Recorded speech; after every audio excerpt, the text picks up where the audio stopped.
ये आपको सबसे पहले सिर्फ और सिर्फ साइन के लिए बतानी है, साइन की वैल्यूज बताते ही बाकी सारी की सारी वैल्यूज आप खुद से बता पाएंगे।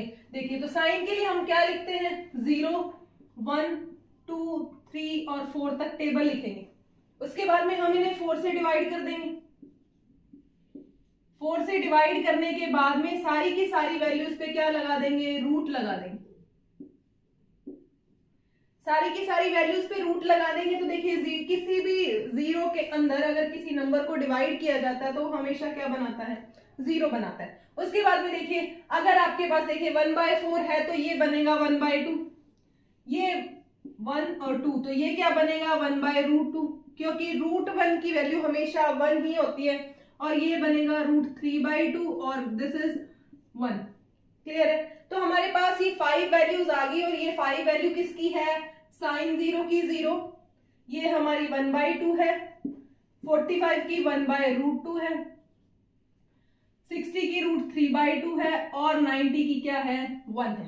ठीक है, उम्मीद करती हूँ कि आपको ये चीज समझ आई होगी। ये समझ आ गई तो अब बाकी टेबल बनानी आसान है, कंपैरेटिवली पूरी की पूरी टेबल बहुत ही आसानी से बन जाएगी।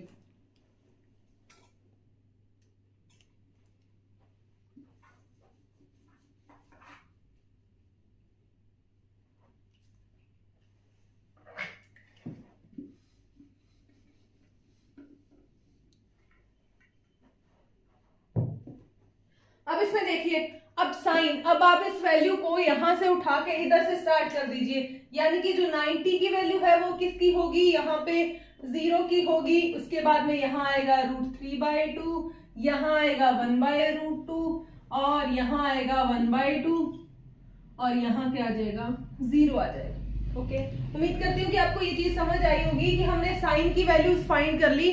उसके बाद में साइन की वैल्यूज फाइंड करने के बाद में हमने यहां से पकड़ के घुमा दिया, यानी कि उल्टा शुरू हो गए 1 √3/2 1/√2, उसके बाद में 1/2 और फिर आ गया 0। अब हम जानते हैं कि साइन और कोस, tan थीटा हमारा क्या होता है, tan थीटा हमारा होता है साइन थीटा अपॉन में कोस थीटा।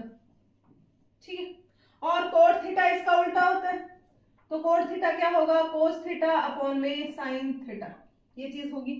अब देखिए साइन और कोस, साइन की वैल्यूज में कोस की वैल्यूज को डिवाइड कर दो तो हमारे पास क्या आ जाएगी, tan की वैल्यूज आ जाएगी। जैसे कि देखिए 0 के अंदर 1 को डिवाइड करते हैं, किसी भी 0 के अंदर कोई नंबर को डिवाइड करेंगे तो वो हमेशा क्या बनाता है, 0 बनाता है।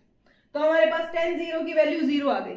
उसके बाद देखिए 1/2 और √3/2 को डिवाइड कीजिए तो ये क्या आएगा 1/2, √3/2 जब डिवाइड में होगा तो वैल्यू क्या हो जाएगी, पलट जाएगी, तो ये आ जाएगी 2/√3, तो यहां से क्या बच गया 1/√3 बच गया, तो हमारे पास क्या आ गया 1/√3।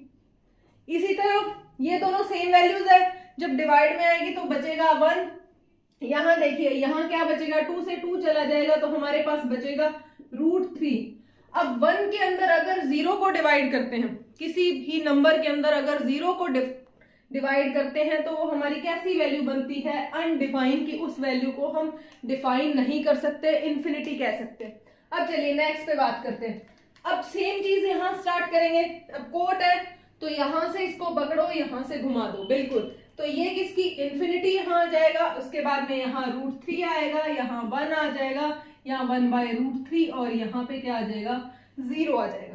क्लियर है? उम्मीद करती हूँ कि ये चीज आपको क्लियर होगी कि बस tan की वैल्यूज फाइंड करनी है, tan को उल्टा करके लिख देना, घुमा देना। ठीक है, क्योंकि tan और कोट एक दूसरे के क्या होते हैं, उल्टे होते हैं या रेसिप्रोकल होते हैं। अब देखिए अब sec की बात करते हैं, तो sec क्या होता है, sec होता है कोस का उल्टा, यानी कि हम इसको लिख सकते हैं कोस थीटा किसके बराबर होता है, 1/sec थीटा। ठीक है, कोस थीटा sec का उल्टा है तो हमारे पास sec भी तो कोस का उल्टा होएगा, यानी कि sec क्या होगा 1/cos थीटा। तो आप क्या करोगे, कोस की वैल्यूज को उल्टा करके लिखते जाओगे, घुमा के लिखना है, उल्टा करके लिखना है। तो ये देखिए 1 के अपॉन में 1 तो क्या आएगा, हमेशा 1 ही आएगा। ठीक, उसके बाद में देखिए √3/2 को घुमा के लिखना है 2/√3, 1/√2 को √2 आ जाएगा। उसके बाद में इसको घुमा के लिखिए, देखिए क्या आएगा 2 आ जाएगा और ये क्या आ जाएगा अनडिफाइंड, क्योंकि 1 के अपोन में लिखेंगे 0 तो अनडिफाइन आएगा। सेम प्रोसेस इसके लिए करेंगे, इन्फिनिटी को यहां से उठाएंगे, यहाँ इन्फिनाइट, यहाँ 2 आ जाएगा, यहाँ √2 आएगा, यहाँ पे 2/√3 आ जाएगा और यहाँ पे क्या आ जाएगा 1 आ जाएगा। उम्मीद करती हूँ कि ये चीज आपको समझ आई होगी बहुत बढ़िया तरीके से, कि आपको सबसे पहले टेबल में सिर्फ साइन की वैल्यू को बताना है, साइन को पकड़ के घुमा देना है, आपके पास कोस की वैल्यूज आ जाएगी। फिर साइन में कोस को डिवाइड करेंगे तो tan की वैल्यू आएगी और tan की वैल्यू को फिर से घुमा देंगे तो कोट की आ जाएगी। उसके बाद में कोस की वैल्यू को पलट के लिखना है, उल्टा करके लिखना है, तो सेक की सारी वैल्यूज आ जाएंगी। उसके बाद में फिर से इसको घुमा के लिख दीजिए। उम्मीद करती हूँ कि आपको ये टेबल समझ आ गई होगी।